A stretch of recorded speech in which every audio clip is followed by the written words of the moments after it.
sends his wishes. Okay, Bob, Sends his well wishes to everybody. I'm sure he does. He does. Wishes what? He'd be rescued? No. He sends everybody a hello. Okay, well, You said Bob? Oh, My husband. okay. Yeah, Are we we said being hello recorded? yeah, we're on recording now, yeah. Bob sends his wishes. He's well and fine. Right, okay. We have no proof of this. So, where did we leave off last week? So last week, what's that? The, lack of awareness and insensitivity, right? So last week we went over primarily when we talked about lust. Oh, someone was asking about that. Yeah. About that. That was something I pulled off the internet. I know you talked about that a little bit about lust, and so there's some.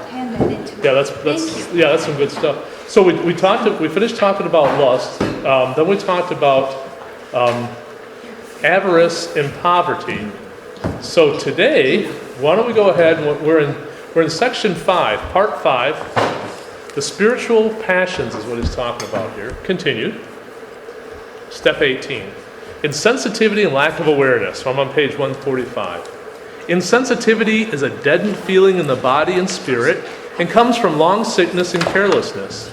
Lack of awareness is negligence that has become a habit. Kind of interesting.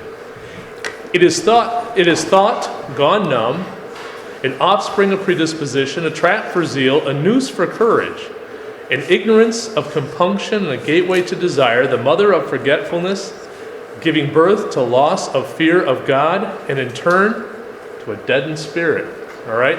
Now, when he's talking about insensitivity here, it's not quite the same way as we think about it. I mean, when we think about something as insensitive, and lack of awareness, you kind of think, well, yeah, it's maybe apathy, or you see something and you're just not sensitized to it. But what he's talking about here, if we take a look here in 45, is that the insensitivity and lack of awareness, as he describes it in this step, has more to do with hypocrisy, which is kind of interesting, with hypocrisy. But still, he ties that back in with what he's talking about here on the insensitivity and lack of awareness. So, as we're talking about here on this ladder, I'm going to read. I usually hate reading to you, but this is something really good on 146. It's kind of long, so forgive me and bear with me as I ramble on here. The insensitive man is a foolish philosopher, an exegete condemned by his own words, a scholar who contradicts himself, a blind man teaching sight to others. He talks profoundly about death and acts as if he will never die. That's again, right? He has plenty to say about self-control and fights for a gourmet life. He reads about the judgment and begins to smile. About vainglory rather than vainglorious while he is reading. He recites what he has learned about keeping vigil, but at once drops off to sleep. Prayer he extols and runs from it as if from a plague. Blessings he showers on obedience and is the first to disobey. Detachment he praises, and he shamelessly fights over a rag. He blesses silence and cannot stop talking about it. That's kind of good. He teaches meekness and frequently gets angry while teaching it. In front of others, he criticizes himself for being vainglorious, and in making the omission, he is looking for glory. That's something. Out in the world, he is full of praise for the solitary life and cannot see how much he is disgracing himself. He glorifies almsgivers and despises the poor. Now, what does that say about this person that John Clemascus is describing? That's us. It's us? Do you see yourself in that? And by admitting that, I'm guilty of that. Well, it depends, I guess. Oh, no, I'm certainly guilty. If you say, yes, I'm vainglorious. Oh, no. Look at me, how vainglorious I am. Yeah, you probably are. But I mean, this is something that we all have to admit. So how do you admit it without being vainglorious? How do you admit that I know we talked about this in vainglory, but it all comes together here. How do you admit these kind of things? You don't admit them. You keep them. You admit them to yourself. How do you admit And it you pray. when you confess? When you confess? Can you admit it, but admit it in humility? Yes, I think at confession. Yes. Yeah. Well, confession, and even as you're talking here, because he's not saying that because this person here, when he talks about, like it says, he reads about the judgment against the smile, about vainglory, and is vainglorious while he is reading. It's not a direct condemnation on anybody who is confessing vainglory. What it is saying that it's kind of like practicing what you preach. I guess that's what it all boils down to here, right? And he's not. And he's not, yeah, and that's what he's giving. an example, exactly. And that's the kind of thing that we need to be careful of. And like you said, who is he talking about? Us. Us. Well, I know he's talking about me in most of these things. And I hate to admit it, but like one of the things, the very last one, he glorifies almsgiving but despises the poor. And that was something that I had a real trouble with working in Detroit, because every time you stop the car, there's somebody asking for money, right? And even around DTE, well, they tell us not to give them money. They said, don't give them money, because if you do, they'll keep hanging around. And so, yeah. Well, and that's a good point. But how do we know what they're going to use the money for? We don't. So it's the same thing as like, well, I would certainly give him money. We should all give him money, but I'm not going to give him money because I know he's going to use it on drugs, on drink, on cigarettes. Right across the street from the casino, he's going to run in there and probably put in $1 and win $1 million or something like that, and not even split it with me. I mean, that's... I'm sorry, was that out loud? That was all out. I think there's some kind of cognitive dissonance just being a Christian, an Orthodox Christian, because it's about the ideal. Right. And at the same time, we realize that we can never really act in that and be that ideal. We're sinners, so that means that we're never at that ideal. But we always have to talk about that ideal. And if we present ourselves to other people that, yes, you see, my life is about this ideal. There you go. Yes. But I'll never get there. And it's kind of easy for other people to point to you and say, well, look at you, you're not that. And then it's easy for you to feel defensive about that. Sure. And everything leads back into sin, even though you're trying to go to some type of ideal. And that comes back to the whole hypocrisy of it too. And the thing is too, and kind of like what Helen was saying, even just by saying it, you may not feel vainglorious about it. God would understand, but maybe other people would perceive that, right? And then there comes right back that same perception about hypocrisy. And I think that's the big thing. It doesn't matter, whether Orthodox Christian or Protestant or whatever. That's always what I hear. It's like, oh, you bunch of hypocrites, right? You're a bunch of hypocrites. You say this thing and you do something else. It's so easy for people to be cynical. If you have any type of cynicism, it's like a corrosion that can touch, and nothing is immune from it. Oh no, absolutely not. They want to criticize. Right. And so Christians are easy targets, and it does kind of hurt me when I see people, especially Christians, and I know who are pretty good Christians too, to turn around and then start get defensive about it, And then what that does is really ruin the witness. I mean, in my opinion, it really does ruin the witness. Just to accept it and, don't try to justify it and just say, yes, you're probably right. But And leave it at isn't that. it also, if you have it in your heart though, at that moment that you have a feeling that you want to help this person, no matter what they're going to do. I mean, I often hear that people say, well, that could be Jesus, portraying himself as a poor man. Sure. Or, so why is it, I mean, I know that, they know where the soup kitchen is, they know where all these places are, but I think as humans and to feel, compassion for someone, I myself don't see, I mean, if I have changed and I'm stopped at a light and I feel like to offer something to him, I mean, me and my husband have done it, like before Easter this last year, and, we gave him some money, and this guy just looked at it and he just seemed so grateful. I mean, it's just, I don't know what he did with it, but it doesn't matter. I just feel like, why is that wrong? I mean... Right, well, and it's not, but I think it's the same thing. Remember when Jesus is talking about when he talks about the widow's mite, right? We talked about that last time. And the point he was trying to make is that when the people were giving money, so they would come up to the temple and the rich people would give money, what would they do? They would blow horns and all this stuff. Now, the reason for that, of course, is to let the poor people know that there's money to be had up here, right? I mean, how else would they know? They wouldn't see all these rich people wandering around. They would blow the horns, and by doing that, it was actually announcing to the world, look at me, now I'm going to go ahead, I'm giving, to the poor, and everyone can see that. And then his point was, here's this poor widow who comes by and just puts a couple of copper coins in there.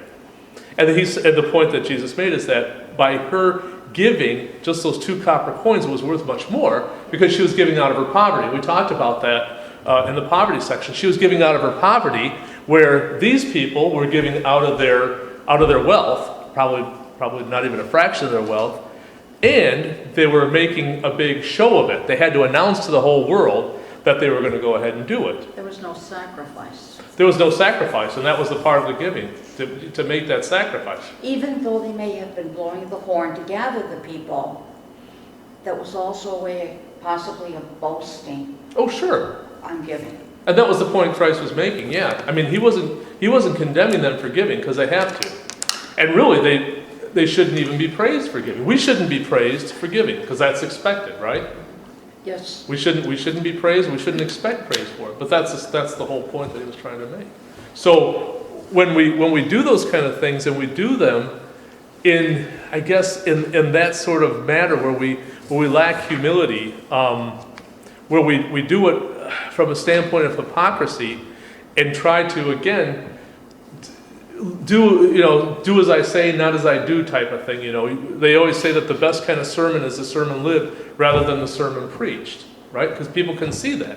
By your life, you're giving that example, and you're showing that you are actually living the teachings of Christ as opposed to just mouthing them, and then, as he points here, turning around and really despising all those different things. And I like the way he puts some of these things here. He talks about he has plenty to say about self-control and fights for a gourmet life, right? Yes. Now again, let me ask you this. I mean, is it bad if nobody knows? If everyone sees me, and when they see me, I'm giving money, I'm doing nice things, I am keeping the fast and stuff like that. But then on the way home, I go to the McDonald's driveway, get a Big Mac, and eat. No. I mean, so who's being hurt by that? You. I am. Now, do you think maybe that as I live like this, in this kind of hypocrisy, that eventually that's going to show up in my life and other things too? Do you think? Yes.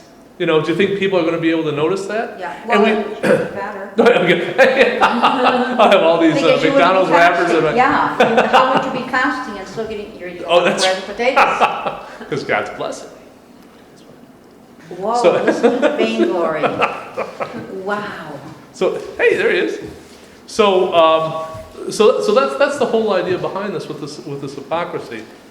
And he's talking here. He says, I'm on page 147. He says, no matter how much I confess my sin, no matter how guilty I feel, however much I yearn for holiness, I am too lazy and indifferent to go through the arduous struggle holiness demands. Now, who's writing this? Vasilios Papavas Vasiliou. Sounds like What is something he? I would write. And who's writing this? Bruce what? I was just thinking about that on the way over. Oh, really? Yes. So, Because every church-related event I'm 10 minutes late for, and I was like, why are you doing that? You should be more dedicated to it, right? And so sometimes I'm more a voyeur than anything, I feel like. That I'm not as engaged as I should Oh, be. okay. We all have that issue, right? Yes. I was just thinking no, about I think it it's on just the you, way Bruce. No, you're over. My wife tells me. No, but that's a good point. And that's what we're talking about here It's weird. with this whole insensitivity and lack of awareness. And his description is that really what it is he's talking about hypocrisy. And I can understand as he's talking about insensitivity and lack of awareness, because the point is that what I say and what I do is completely detached, right? And as he's talking about here, as I was reading before, I am too lazy and indifferent to go through the arduous struggle that holiness demands. And this is written by an Archimandrite. So to say that he too is having those problems, There's no hope for me. That's right. Who then can be saved, right? Who then can be saved? Sure. They do this in Russia. Oh. They're not allowed to go like that. Oh, that's a good idea. But when it's something that you said, really, you talked about giving to people, and what sometimes it's easy to give out of your abundance, but hard to give out of your poverty. And what's really difficult for me, when I feel my laziest, is when I don't have, but for me, it's not really about giving money, but it's about giving my patience Right, yeah. or my self-restraint or my tolerance. When someone's really just ticking me off, Yeah. getting on my nerves. Yeah. So that happens a lot with me. Have you seen the It's side more of about it? me. I mean, you've It's seen not the about side? her. I mean, You have, okay. we're I not mean, looking at my mom. we've all are guilty of But that when- at one time or another. I I mean, mean, but how do you, it's easy to be tolerant towards people when you're in a good mood and everything is Sure. going right. But when this other person just really doesn't and I'm not talking about you. So if the person you're communicating with Yeah. doesn't really understand, isn't meeting you halfway and they're really being obnoxious or something like that. Argumentative or Argumentative, contrite all the whatever, just time. Challenging you. Then in that situation, Yeah. that's when I have to be a Christian Yeah, well, and give and I give that think roughly generosity. And see that. And I'm that- too lazy to do that. How do I Yeah, do that? But that's hard. But see, that's the point where it really matters the most. It's not. I mean, it's. Oh, thank you very much. It's like they're saying it's in one of the was it one of the epistles when we're talking about giving to those who give back, right? Or loving those who love you. Oh, That's yeah. easy, right? Who does that? Yes. The pagans do that. The rest of them do that. So that's no credit to you. So when we turn around and we give, we're supposed to give, right? That's no credit. When we fast, we're supposed to fast. That's really no credit. But as you say, when we do it, when it becomes difficult, then what does it become? Sacrifice. It becomes sacrificial. That's where it really, and I think is what he's driving at here too. We know, as we say with sin, I think we talked about that last week, that's just missing the mark, right? We don't look at it in the Eastern side as being more judicial, as you would, like you say, every time you sin, you do an affront against God, and therefore you have to make atonement to a perfect God. How do you sacrifice a perfect God? And all these other things. It's not viewed in the same way. The mark is what? What is the mark? What is the bullseye that we're trying to hit? Christ. Christ, but what does Christ represent? Spirituality. Love. Love, but what does he represent? In one word, truth. How about perfection? How about perfection, right? Christ represents perfection. All those things, love, mercy, truth, all those things, but he represents it perfected, right? So, if we're supposed to hit that mark, then and we turn around and say, what? Nobody's perfect, right? So nobody's Right. going to hit it. Yeah. So there we go. Now, is that true? Oh, it's hard to be perfect. Yeah. It's hard to be perfect. It's hard to be perfect. I But if what's that? It is possible. It's like succeeding by failing all the time. You know, you There, never. there you go. There you go. And the thing is that when we look at the saints, all right, how many of those saints were in our understanding perfect? Okay, the Theotokos, but even the Theotokos, remember when she was asking Christ to turn the water into wine, even then he says, woman, it's not my time, right? She was found to be someone who did turn her life over to Christ. I mean, that was the reason why. She was the proto-evangelium. She was the first one to accept Christ, right? Now, we don't believe in immaculate conception. That's a Roman Catholic, because they had to say, well, for God to be born in this human vessel, it had to be perfect. So she was immaculately conceived.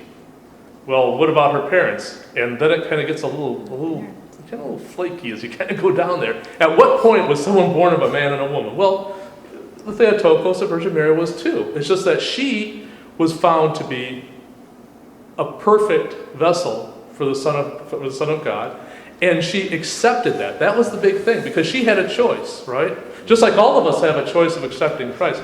Not quite in the same manner, but I mean, she did not understand, but she said, let it be done to your handmaid, as you said. And so that is how that kind of life is perfected. Not so much by doing things perfectly, but by trying to live as perfect as possible. By setting that as our standard. That's always our standard. Christ says, be perfect as the Father is perfect. And that's always kind of like, well, that's a hard thing to do, because no one's perfect. We're all human. But that is something that we're supposed to attain to. And like I believe, if he wouldn't have told us to do it if we couldn't do it, and if we can't do it, then what does that make Christ? A liar? No. Or is he kind of joking with us or something like that? No. He knows that we can be the gods with the little g, right?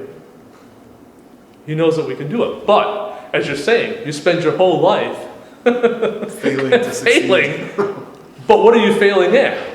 You're failing at perfection, right? And each time you fail at perfection, what do? You lay on the ground and go, I failed. No, you get yourself up. And hopefully you learn from that. You confess your sins. You pray to God, because this is obviously just as he said with the rich man, that with man these things are impossible. With God all things are possible. So with God we can certainly attain that perfection.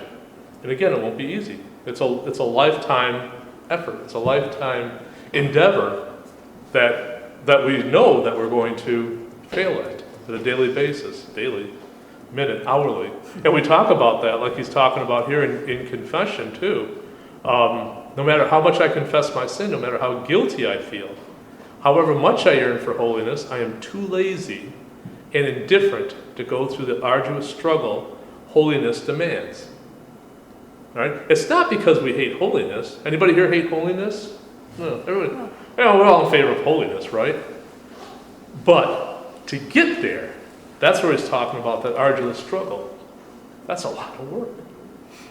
It is a lot of work. I mean, and if you just put it in kind of like a little microcosm, if you look at it during the Great Fast or something like that, think about that during Great Lent. All of the services that we have, right? Now, is it a sin to miss the services?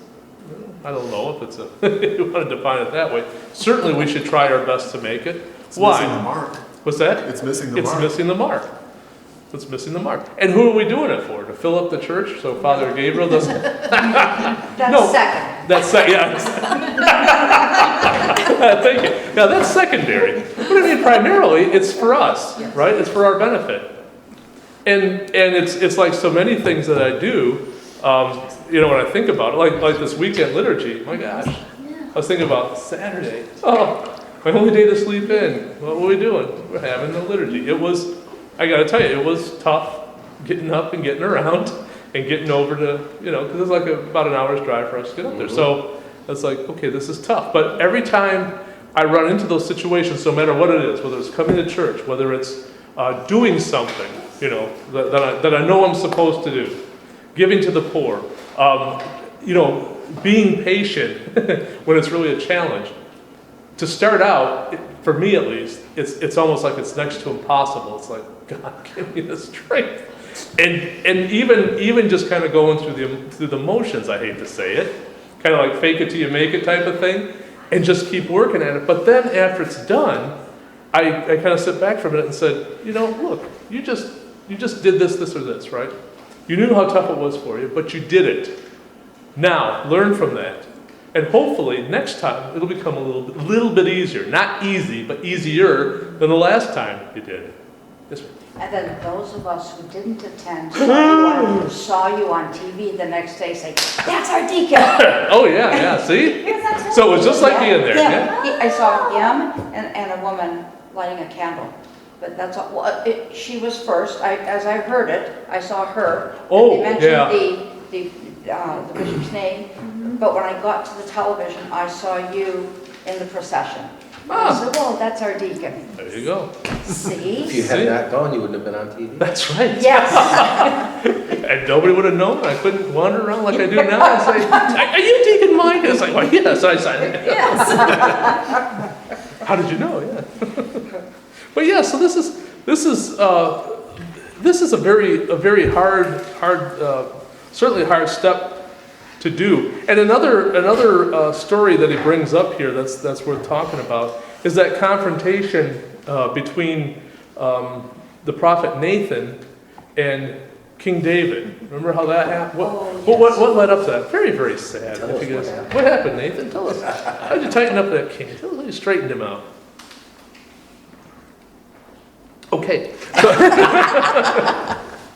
This was a short story. So on page 48, it talks about it, and I'm going to paraphrase, because what happens is we have King David. Now, who was King David? What was so special about him? He was king of the Israelites. Okay, cool. There's a lot of them too. Yeah. Was it Ahab? Ugh, what happened to Ahab?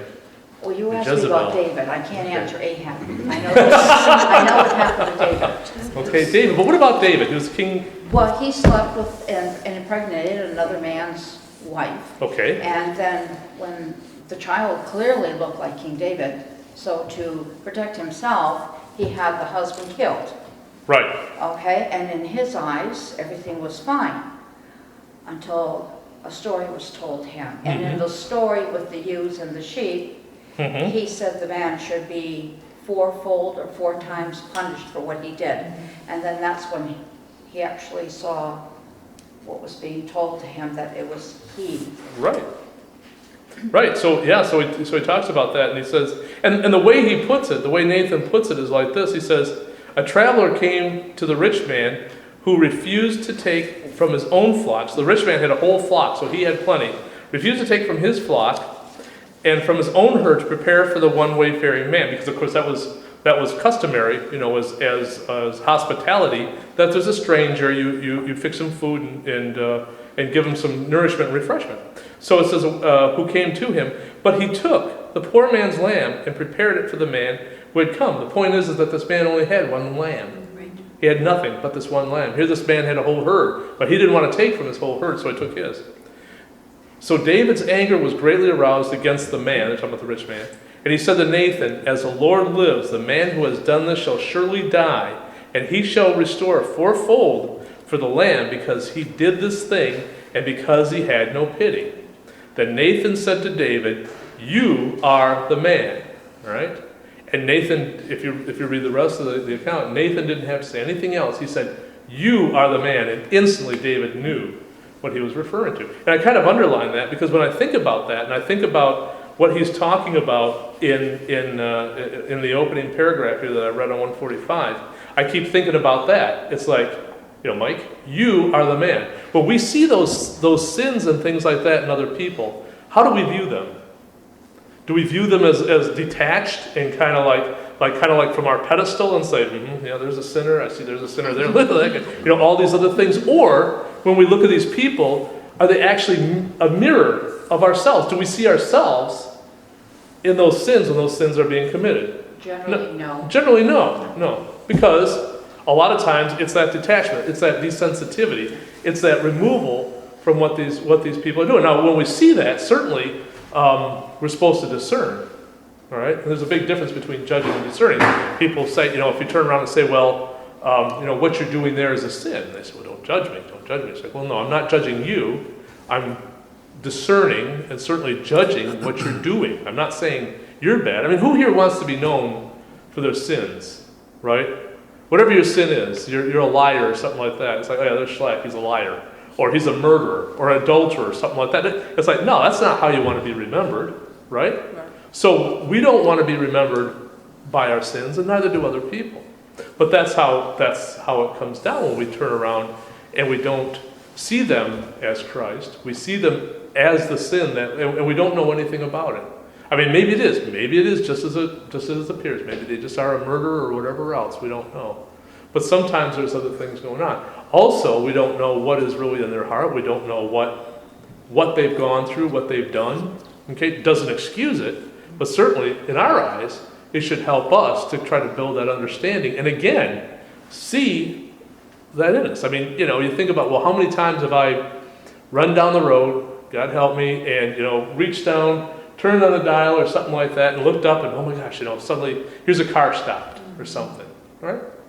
There's a guy that I work with, his family was just destroyed by a situation like that. A young man, I think he said it was like 25 years old, driving a semi-truck, and they were in their car, and his whole family, his wife and his 3 boys, and they were in their, I don't know, Subaru car or whatever, it wasn't a large one, and they were driving down the road, and they were heading over to Michigan Adventure. There was a traffic jam for some reason. They stopped. Well, here's the semi plowing on down the road, and young man wasn't drunk or high or anything like that, doing something to be distracted, and just looked away long enough, looked up, and here the cars were stopped, hit the brakes, and ran over them. Their youngest son has a lot of closed head injuries and things like that. Another one had his shoulder broken, another one had, he had his shoulder broken, his other son had his ankle broken, and then I was surprised to find that his wife was pregnant, and she just gave birth to a healthy baby girl. Thank God. Yeah, so I'm just they like, loved. wow, that's because good. there was a picture on there. This just happened over the 4th of July. So I'm thinking, wow, she was pregnant at the time of that accident, and just by the grace of God, nothing happened. But the point is that, we can turn around and say, that stupid guy destroys this family, hurts these people. Thankfully, nobody was dead, but look at the misery, the pain, and the suffering. And now their youngest son is going to go through years and years of, reconstruction and therapy in order to even just live a normal life. Very sad. But we can see that and say, that's stupid, blah, blah, blah. But now see that as a mirror reflecting on yourself. How often have we, whether it's picking up a cell phone, changing a channel, turning the heat on or off, or just being distracted, looking at there's a deer or something like that. Those kind of things. And then you got to sit back and realize, gee, those things happen. I'm sure this guy didn't wake up that morning and say, I'm going to go, destroy a family or something. Hope not, yeah. Sometimes it's hard to look in that mirror. Sometimes, even if we look in the mirror, we still don't see. Yeah, that's true. Earlier this year, a quick little story. Earlier this year, my daughter was home. I was commenting about something that I wasn't happy with, the way something was going on with a friend of mine. Mm-hmm. And I didn't care for their behavior, et cetera, and so on. And my daughter looked at me and she says, Mama, that's been you all these years. And I looked at her and I said, are you kidding me? And she says, Go to your room, right? No, I didn't say that to her. She's not a child. No, she's 21. And since she told me that, I have been making a real conscious effort not to fall into that particular behavior, but it takes, like the man sitting talking today, it takes sometimes someone else to put that mirror in front of you because you don't know what to look for.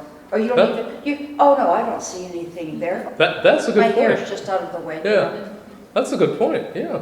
But it just If you don't, right in if your you don't face. see you reflected, yeah.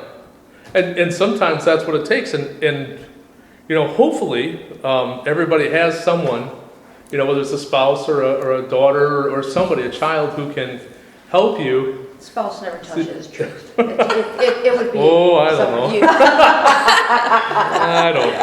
Oh, sorry. Sometimes I think I'm you tell blessed you with too a- much with a- truth. Yeah. But really, that's Good fight. there's an old saying that I heard a long time ago. It goes like this: if somebody calls you a jackass, ignore them. What's that? If 2 people call you a jackass, listen to them. If 3 people call you a jackass, maybe it's time to buy a saddle. Yeah. And the whole idea is that a lot of times people are reflecting back, and we don't want to hear it. It's the same thing with the mirror. We can look at the mirror and see that reflection, but just look right past it. Right. But sometimes,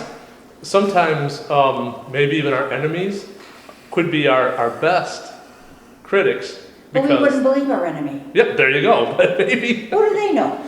maybe it's, maybe they are telling you something, something that you probably don't want to hear, but should know, right? It's difficult to forgive people when you're the recipient of this incidental thoughtlessness Yeah. like this guy. Even if you realize it could happen, I could be doing the same thing. I probably have, and maybe I'm not even aware of it. Right. Whatever I leave, I meet so many different people, and you never know what you leave in someone else's heart when you have some interactions with Sure. them.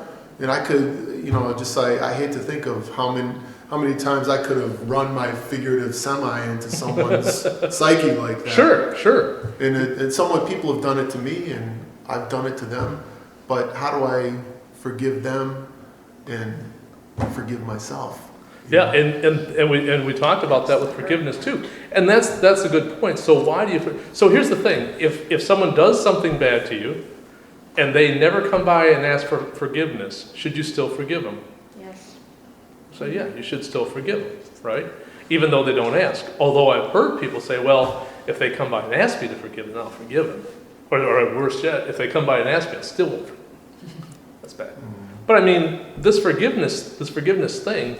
Yeah, it's important for them, especially if they're seeking that forgiveness, to say, I forgive you, and mean it too. And then forget about that. Don't every time you come up to them and go, oh, yeah,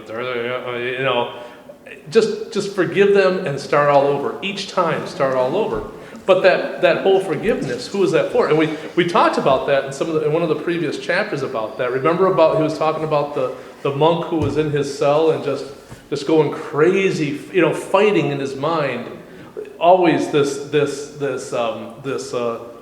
somehow he was mistreated or something like that, but he kept reliving it and reliving it and reliving it. And that was kind of how St. John was presenting this, that as we're seeing those sins or those things that people are doing, and we just keep replaying it. We can't let go of it, right? Even though we might say we forgive them, we might say, everything is fine.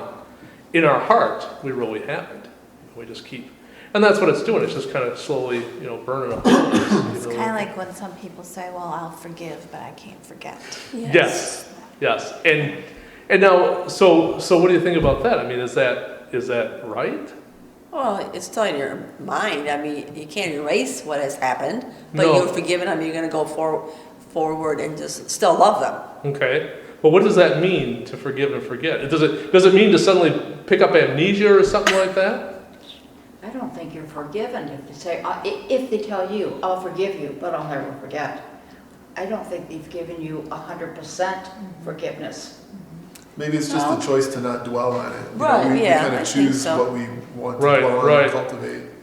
But part of that forgetfulness obviously is not developing the amnesia. You can't undo it. You can't unring that bell or whatever you want to say. can't erase it. Yeah, you can't erase it. Right. But the point is that you should not have to live with that. And every time you see that person, that's the first thing you think about. Right. Yeah, Every time every time you see that person, you don't see the image of Christ. You don't see somebody who is struggling just like you are to try to reach that perfected level. What you do is you see that person that did something mean, that poked you in the eye, and that's the first thing you think about. It's like, hi, you again, kind of, and or just intentionally avoiding them, not showing the love that you should be showing them.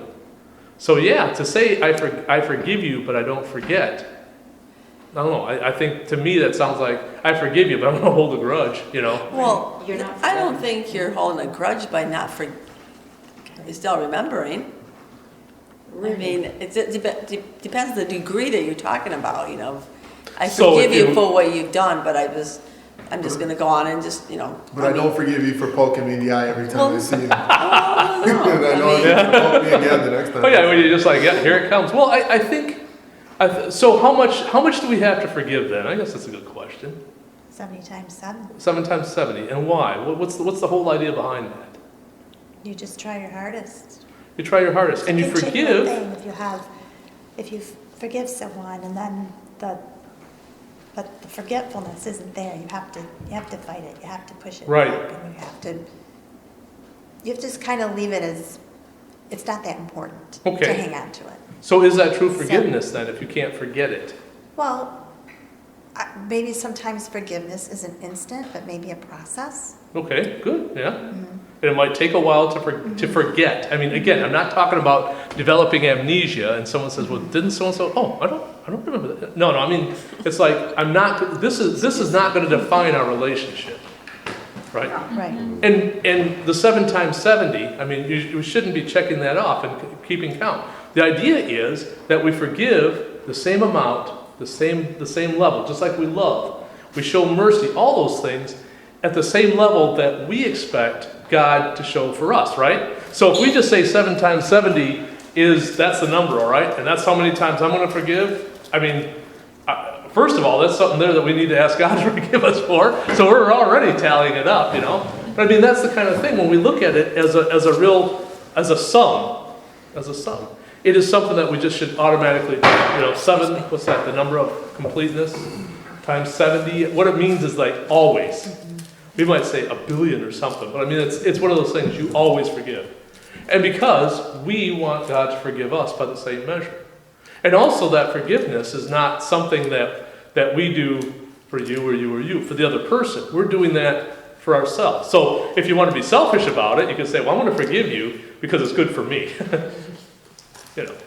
But I mean, realistically, that's what we need. That was what we need to keep in mind. So if the person doesn't ask for that forgiveness, and again, getting back to topic here, we must. as I said when we were talking about that issue, which was an issue of forgiveness, and Nathan said to David, "You are that man." So we always need to be able to reflect on that and understand that we are that person. We are that one who is insensitive and lack awareness of the different things that are going on around us and how we act, as far as being hypocrites, I guess. So the next time someone comes by and says, "You Christians are a bunch of hypocrites," what are you going to say? Sorry. I was thinking of something else. No. You just fell off the ladder. Oh, God. Oh, no, I made a judgment call, forgive me. I made a judgment call, forgive me. Yeah, so I mean, I guess in that sense, you could say, yes, but we are trying. We are trying. I mean, and that's the whole thing about the Christian life. And then you ask for forgiveness. Exactly. Yeah, if I've done something very good. If I've done something that's offended you, please forgive me. They say, no. It's like, okay, fine, well, I forgive you for not forgiving me. And make sure someone can hear that. Say, no, but I mean, it's one of those things. It's that kind of life we live. Because as we keep talking about that, it is every one of these steps. You read every one of them, and realistically, if you think about that, if you had to perfect that step before you move up, I think I'm still down here. I think I'm holding the ladder for you guys because I haven't even been able to make it up to the first step. I'm behind you. And because I mean, it's there. It's just a lot to do. But again, I truly believe that they understand that, and I think the biggest thing is that first of all we are aware of those shortcomings. That I think is the biggest thing. If you, I keep thinking about that, but I can't remember who said it. The person who knows their own sins has done more than raise the dead. Who said that? It wasn't me. I mean, somebody, Does that sound familiar? I read it somewhere. Was it in here? Something about it's a greater gift to Yeah. know what your sins are than to raise the dead and see Raise the angels. dead. something Yeah, like that. yeah. It's on the web, or It was on the news. it's on the On newsletter. the newsletter. It shows an older man going like this. And you Okay, ever seen maybe that? Picture. Yeah. Oh, on the flyer? Oh, the on the monthly, flyer. Yeah. the flyer? So It's why on the isn't flyer for this class. self-awareness earlier in the steps then? Because Well, because what he said is that it's called self-awareness, but really what they're talking about is hypocrisy. And that's a good point. I mean, maybe that should be. I mean, you think about it. If you're coming up here by step 18 and finally talking about hypocrisy, maybe you they should be just knocked threw it in down. there to trip you up. You That's thought right, you were yeah. doing well. Thought you were doing well, and then next thing you know, it's Halfway, like, we're yeah. halfway. That's usually what Hey, you happens when you hypocrite! start Time to feeling slide like back you're down. doing well. But yeah. It's usually what happens when you start thinking you're doing well. Yeah, it really is. But I mean, yeah, when you look at some of these and you kind of wonder, the order of them, and you're kind of thinking, gee, that sounds kind of odd. I mean, like he has obedience down here in step 4, and renunciation is step 1. Well, I can understand his reasoning. When you read it, you can understand the reasoning, but you can say, well, maybe if you had obedience as step 1, renunciation will be. I don't know. I mean, this is. I mean, who was it written for, anyways? Monastics? Primarily for monastics, yeah, at the time. So I think this is something that he looked at probably in his own monastic life, maybe in his monastic community, and said, okay, these are some of the things that we need to deal with, and apparently these are some of the things. So yeah, you could probably argue that some of these other ones need to come before, certainly before this one. But the next parable on 148. They talk about the parable of the vine dressers, and this is another good one. Remember that where they plant the vine. It says there was a certain landowner who planted a vineyard and set a hedge around it. He dug a wine press in it and built a tower, and he leased it to the vine dressers and went to a far country. Now, when the vintage time drew near, he sent his servants to the vine dressers that they might receive its fruit. And the vine dresser took his servants, beat one, killed one, and stoned another. Again he sent other servants, more than the first, and they did likewise to them. Then last of all, he sent his son to them, saying, they will respect my son. But when the vine dressers saw the son, they said among themselves, this is the heir. Come, let us kill him and seize his inheritance, right? So they took him and cast him out of the vineyard and killed him. Therefore, when the owner of the vineyard comes, what will he do to those vine dressers? They said to him, he will destroy those wicked men miserably and lease his vineyards to other vine dressers who will render to him the fruits in season. Now, what was he talking about there? What was Jesus talking about when he gave that parable of the vine dressers to the Pharisees? What was the whole idea behind that? Kind of a long one. Well, first of all, who were the vine dressers that he was talking about here? Pagans? Hmm? Pagans? No? Well, the keepers of Jewish tradition. Exactly. Yeah. Exactly. So this vineyard, and you got to remember, it was a certain landowner who planted the vineyard. He did all this stuff. He did all the work, and then he leased it to him. What does that imply? They're just caregivers. They don't own it. They're caregivers. Right. They're there to work it Right. and to they're gonna reap some of the benefits from it. Some, From the but wine. not Yeah. all. Right? What's that? Some, but not all. Sell it, but not all, because as it says, they're going to come by. He's going to demand his lease, his due, right? Or share, whatever. Yeah, share of it. Yeah, exactly. That's what happens when you do that. He didn't just give it to him, And then they're talking about all these servants who came by to try to collect on this rent. And who were those servants? The prophets. The prophets. They came by, and exactly as they said. I mean, if you read there in the Old Testament about what happened to the prophets, man, those poor guys, they couldn't get a break. I mean, they were stoned, they were killed. Besides just being ignored, you have poor Jeremiah thrown down in a well. I mean, they did some pretty mean things to these guys. And why? What were they doing? What were they doing? They were just coming back there, and they're just telling them the word of God expressed in that time that they weren't predicting the future. They said, this is why this is happening. They're interpreting the times based on the word of God. So because of that, people don't want to hear that. People don't want to hear that, like in this case here, that they owe some money. They owe something to God. They think, no. We don't want to hear it, so out they go. Then, of course, he sends his son, and who's that? Christ. They take him out, they kill him, and then they said, look, we'll go ahead and we'll keep this inheritance for ourselves, because they don't want to hear this stuff. They don't realize that they owe God something in this whole bargain. And then, of course, when he asked the Pharisees, he said that the landowner will destroy the wicked men miserably and lease his vineyards to the other vine dressers who will render to him the fruits in the season. Now, who's he referring to that? Who are those other people that he's going to lease that vineyard to? The Gentiles or the larger. Yeah. Or the ones who can render to God his due. And what would that be? What do we have to render to God? I mean, here it's the wine or the grapes or something. But what do we have to render to God? What does God want from us? Spirituality? Our first fruits. Our first fruits. Spiritual sacrifice. Okay, the spiritual sacrifice. But what is it that God asks of us? The goodness of our love. Okay, our love. Our love. And how do we express that? We can express that by the first fruits, but the big thing is, like Christ says, if you love me, you will Follow me. Pick up your cross and follow. pick up your cross and follow me, and you'll obey all my commandments, right?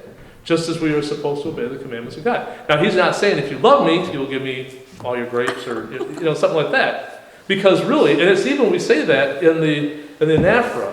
What is that? What is it that when I'm lifting that up, what is the priest saying? Thine own of thy own. We offer unto thee on behalf of all and for all. Very important there, because we are offering back what we received from God. It's not like, well, this is ours, like here. You can't have this. This is ours. No, it's not yours. It's his, right? And so we offer that back. And it's interesting, the words in that prayer, if you will, that exclamation, on behalf of all and for all. Now, who are the alls? Who is on the behalf of all and for all? Who are the alls? Is that just the people standing up there? That's For all of them, everyone. all the people, all the. The world? And Within all the the church? Or just the church or the whole world? Well, the world and all of creation. We make that, All there you go, creation, all of creation. Because when we make that offering, we're not making that offering, just like I said, just for the people here, or just for Yeah. Christians, or just for Orthodox Christians. It's on behalf of all and for all. That sacrifice, that bloodless sacrifice, as Father says, is made on behalf of all and for all. Isn't that our tithe? Our tithe we give from what was given to us, and we give back. Right. Exactly. That's really all it is. Yeah. You're just giving back what was given to you. It's not, and that's how, when you're looking at that sacrifice, no matter what that sacrifice is, that's why it's important to look at it in the view of this parable here of who owns it in the first place. God. All right? Now we say, well, I worked for it, I earned it, it's mine. No. Now maybe in the worldly sense, because if someone takes that from me, robs me or something, then they broke the law because that's mine, right? But in reality, when you're looking at that, everything we own is God's. Not much we're going to take with us, right? So all that stuff that we're struggling for, we give to our kids so they can hopefully blow it or whatever. I don't know. What are they going to do with it? Yeah, Yeah, because we couldn't blow it, because it was ours, yeah. that's right. Well, no, because we want to give them something, right? Well, yeah, so they could blow it. Right. Yeah, so I mean, we struggle and it kind of gets here again to this hypocrisy. If we're turning around and saying, what did Christ say about the lilies of the field? Worry, why are you worrying? Look at the lilies of the field. Look at how God feeds the animals and everything like that. And we worry, we struggle and all that other stuff, right? But I mean, it comes back to hypocrisy. If we really believe and we really trust that God will provide, that God loves us, and that He will provide for us, then we should be able to give sacrificially. Now, does it mean you just, give everything away and just kind of sit there in your dung heap? I don't think so. But I think that, for me at least, and I've had this discussion with Father, that it's important for me that I understand how much my giving is, and that it does become a real number as opposed to something that kind of, you don't see. And I'm not, however people give, they give, that's fine. But for me at least, I like to see that sacrifice, because when I look in there, it's like, Check. yeah, and it's just like with everything else. If it becomes a sacrifice, and you can, for me, if it's tangible and I can feel it, then put it this way, if I look at it and say, gee, I wish I want to get that back, then I know that it was probably a sacrifice, because then I can think of 100 different ways that I need to spend it. But anyways, but yeah, that gets back to the hypocrisy too. I mean, it touches all parts of our lives, doesn't it? I mean, as he's talking about this here, he talks about and that was a long. I'm not going to read that again. But the big thing is, as he talks about that detachment, and we talked about that earlier on one of the other steps, didn't we? The step about detachment, and that is something to be able to, we sure did. That was step 2. That's why it sounds so familiar.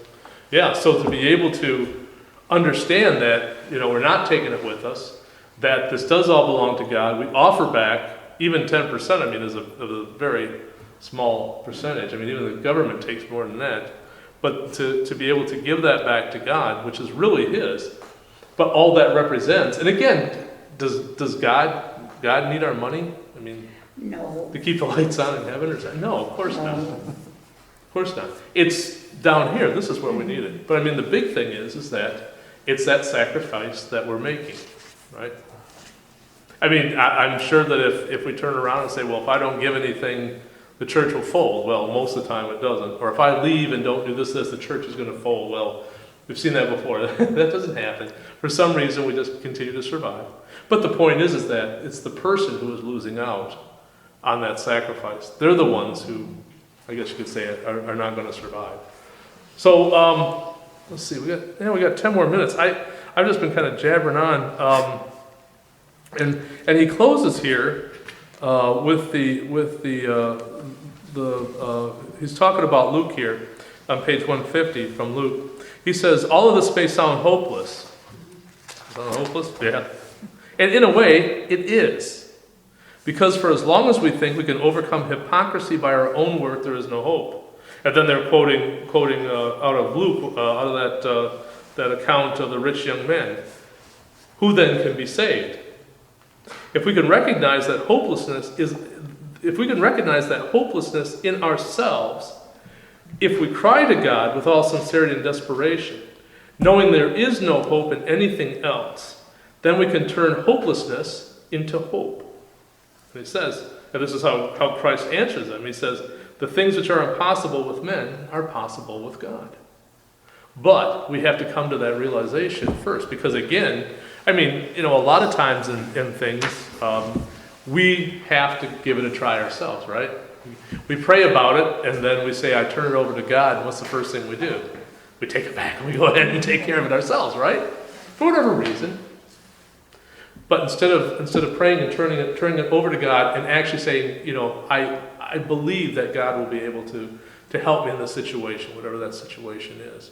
To be able to completely turn it over to God, that is something, again, we as human beings have a hard time doing. And again, that comes back to, as he says, well, who can do, this is impossible. Who can do this? Well, no human can do it. It's only through God, and really because of God, that we can do those kind of things that seem impossible, that seem inhuman or superhuman for us to accomplish. That's why the genius St. John Chrysostom at the end of every liturgy, he ends it by saying, do not put your trust in princes and sons of men, of whom. Oh, that's right. That's right. Do not put your trust in princes and sons of men. That's right. Yeah, why? Because they perish. Very good, yeah. So we'll go ahead and we'll close it there. Next one is going to be step 19, sleep, prayer, in church. Sleep, prayer, and church. There's Now, no sleep In church. church. I'm just reading what it says. And church. And, okay, I don't have my book in front of me. Church. And church. Not in church. That's right. I'm not sleeping. I'm praying. Go step Yeah. outside. Get some fresh air. Oh. There you go. Thank you. 3 baby. Yep. So it says sleep is a natural state. It is also an image of death and Wow. respite of the senses. Sleep is one, but like desire, it has many sources. That is to say, it comes from nature, from food, from demons, or perhaps in some degree, even from prolonged fasting by which the flesh is moved to long for repose. So we'll talk about sleep, prayer, and church. Hopefully not in church. Any questions about what we went over? Is that any benefits there? Any thoughts? Yeah, one thing that I kind of got a kernel that's going to stick with me no matter what from what you said today. You talked about setting the standards. So we always try and we always fail, but there's something about being involved in the Christian life that builds this standard for us. The standard's kind of always there. Even if we're not achieving it, it's kind of pulling us towards it. Sure. And it's going to keep us going in the right direction at least. That's the whole thing. And that's the whole thing. And as we say, the sin is not falling. The sin is not getting up. That's really where it is. Because that's where Satan wins. That's where the world wins and takes it over from us. When we realize we did something wrong and we fall in that sense, and then we turn around and we stay fallen rather than stay risen or get risen and then continue towards that goal. It's just like this. Again, it's 30 steps, right? It's not one step, one giant leap or whatever. It's not like you're just leaping up there and somehow gaining this. There's a lot of work that needs to get there. And I think overall, that's what St. John Climacus is trying to express with this, is that first and foremost, 30, they're talking about the years of the life of Christ or something like that, but it's like, yeah, but the whole point is that it's a lot of work. It's a long way. If you think about a ladder, I don't have any ladders that are 30 steps tall. And how long should it take you? How many years? Don't 30 answer. years? Don't answer. No, your whole life. Yeah. Yeah, exactly. It's a lifetime. And realistic. So here's a question then. If you turn around and say, for instance, Yeah. right now, I don't know, for whatever reason, I'm stuck on step 19. I never make it past step 19 and I die. What then? You just continue to But work you, on it in the afternoon. because We're At least gonna- that's what I'll do. That's what you'll do? Okay. Well, you've been trying all along, so when it comes for the judgment day, then it's up to Christ to make a decision. But you've picked yourself up and you've gone through step 1 through 5, fallen, got up, maybe did step 9 and 10, fallen, gone back to 1. It's been a constant work. Right, it's been a constant work. So, I mean, you know, a lot of this, we kind of say, well, you know, we talk about goals. So what's the ultimate goal? Well, the ultimate goal is to be like Christ, right? To unify, theosis, to unify ourselves with God, the God, in that perfect love, right? That's the ultimate goal. Now, how do we know when we do it? We don't. We don't.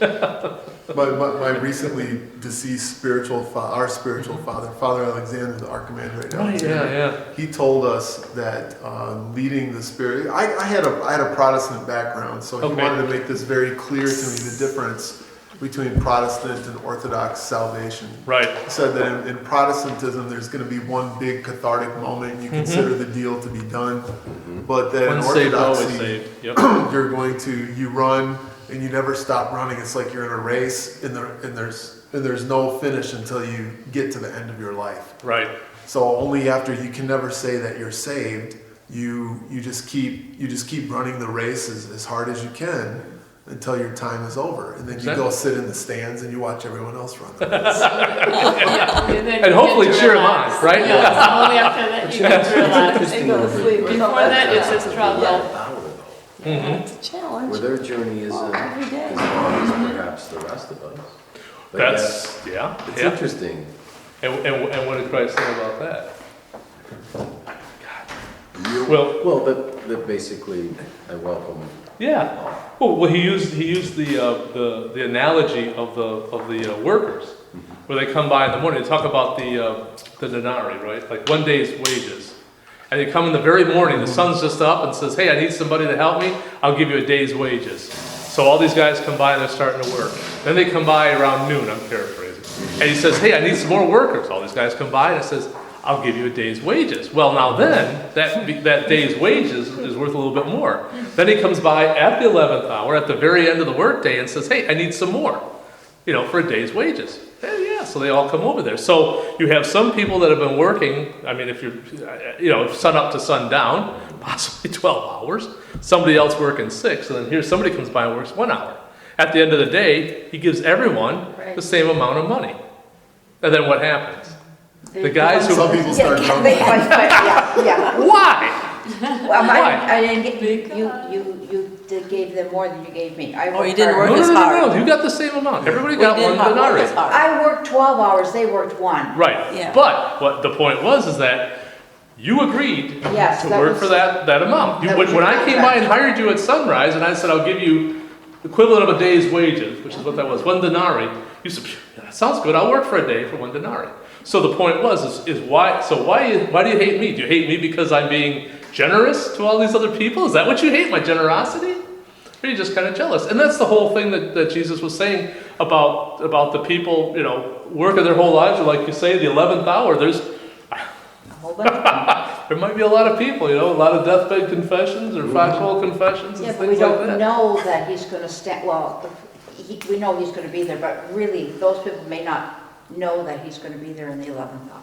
So you take it at the It's- first hour yeah, I mean- or the 6th hour. But I mean, it's the same thing that all of us have to hope for. It's just that we receive that mercy, and I'm certainly not going to be the guy who's complaining that, hey, this guy here confessed on his deathbed and he gets to come into heaven, and I had to give these classes, all these, and I got to wait out in line for him. That's not fair. Or we all get into heaven, but that's not fair. I mean, that's the whole point. Is that we all rely on God's mercy. Yes. Richard Zayat said, I'll be late for the 11th hour. I came into choir, my typical 10 minutes late. He says, you will be late for the 11th hour. Oh, you'll be late, not him. No, not Richard. It's like, You'll be unlocking the door.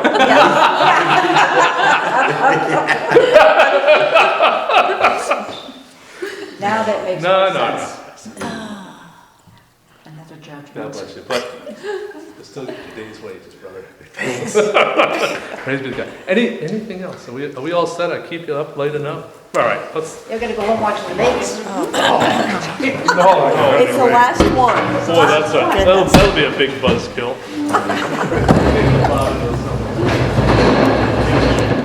Truly meet to bless you, O Theotokos, that are blessed and most pure, the Mother of our God, more honorable than the cherubim, more glorious beyond compare than the seraphim. Without the bound which you gave birth to God, the Word, true Theotokos, we magnify you. In the Father, the Son, and the Holy Spirit. Amen. Thank you. Thank you, Father. You're welcome. Thank you. Can't control the cats. Oh, I know.